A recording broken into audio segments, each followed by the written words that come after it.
Kantara chapter 1 movie ఎలా అనిపించింది అన్న? బ్రో చాప్టర్ 1 చాప్టర్ 2 సూపర్ ఉంది బ్రదర్. నాకైతే మైండ్ పోతుంది లోపల. ఎందుకంటే నాకు మైండ్ ఎందుకు పోతుంది అంటే ఆయన లాస్ట్లో చేసిన శివుడు అంటే నాకు శివుడు పార్వతి ఎలా ఉంటారు మన దీంట్లో చూసాం. అవును, కానీ ఇది వేరే వేరే అవతారాలు. ఈ అవతారాలు కూడా మనకు తెలియదు. ఓకే, బయట బయట రాష్ట్రాలు అక్కడ వాళ్ళు కొలిచే అమ్మవాళ్ళు దేవుడు ఎలా ఉంటారో మనకి స్పష్టంగా చూపించారు. అదేమో ఏంటి స్టోరీ చాప్టర్లో ఉన్న స్టోరీ, ఇది హిస్టరీ, పాస్ట్లో ఉన్న హిస్టరీ ప్లస్ దీంట్లో కొన్ని పార్ట్ 3 కూడా ఉంది. కాంతార పార్ట్ 3 కూడా ఉంది. ఒక్కసారి బ్రో నిజం చెప్తున్నా, నాకున్న ఎక్స్పీరియన్స్తో చెప్తున్నా, మీరు పక్కన ఏ థియేటర్ ఉంటే ఆ థియేటర్కి వెళ్ళిపోయి చూడండి భయ్యా. మీకు ఏ పనులున్నా ఒకవేళ మీకు అర్జెంట్ అయితే చేసుకోండి, ఏం పర్లేదు.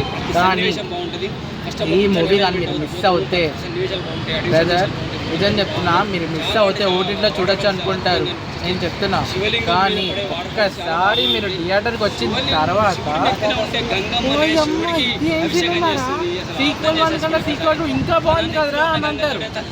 రిషబ్ శెట్టి వైబ్ ఎలా అనిపించింది అన్న మీకు? వైబ్రేషన్ ఫస్ట్ స్టార్టింగ్ లో అన్నా ఆయన ఎంట్రీ బాగుంది. ఓకే, ఇంట్రడక్షన్ బాగుంది. సెకండ్ హాఫ్ లో అయితే ఆయన త్రిశూలం పట్టుకున్నప్పుడు ఒక పాము మెడలు చుట్టుకుంటూ వస్తుంది. ఓకే, మామూలుగా దాని బీజం కూడా బాగుంది. ప్లస్ ఈ సినిమా ఎడిటింగ్ చేసినోడు కూడా చెప్తున్నాను, నువ్వు మామూలుగా చేయలేదు బ్రదర్, సూపర్ ఉంది. ఒక్కసారి మళ్ళీ ఇదే చెప్తున్నా, అందరూ థియేటర్కి వచ్చి సినిమా చూడండి.